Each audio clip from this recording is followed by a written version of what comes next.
மகா சிவராத்திரியை முன்னிட்டு சத்தியமங்கலம் அருகே பக்தர்கள் தனக்குத்தானே தலையில் தேங்காய் உடைத்து நேர்த்திக்கடன் செலுத்தி வினோத வழிபாடு நடத்தினர்.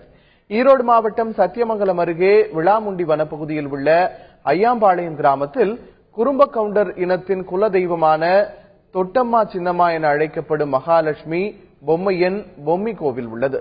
இங்கு ஆண்டுதோறும் மகா சிவராத்திரி என்று பக்தர்கள் தனக்குத்தானே தலையில் தேங்காய் உடைத்துக் கொள்ளும் விழா நடைபெறுவது வழக்கம்.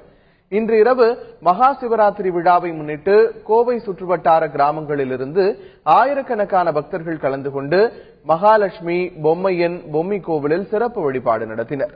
அப்போது பக்தர்கள் தனக்குத்தானே தலையில் தேங்காய் உடைத்து நேர்த்தி கடன் செலுத்தி வழிபட்டனர். மகா சிவராத்திரியில தலையில தேங்காய் உடைக்கிறது பரம்பரையா வழக்குங்க. இது எங்க குலதெய்வம். இது நம்ம செஞ்சோம்னா எங்களுக்கு இந்த ஆண்டு முழுவதும் சிறப்பாக இருக்கும். மக்கள் நல்லா இருக்கணும், செழிப்பாகணும் அப்படின்னு சொல்லி நான் கொண்டாடி வர்றாங்க. நேர்த்திக்கடன் சேர்த்து வர்றாங்க. தலையை தேங்காய் உடைச்சு நேர்த்திக்கடன் சேர்த்து வர்றாங்க. அது குழந்தை இல்லாதவங்களும் இங்க வரத்துக்கு வர்றாங்க. வரத்துக்கு குழந்தைய உண்டாகி அவங்களும் நேர்த்திக்கடன் செலுத்துறாங்க.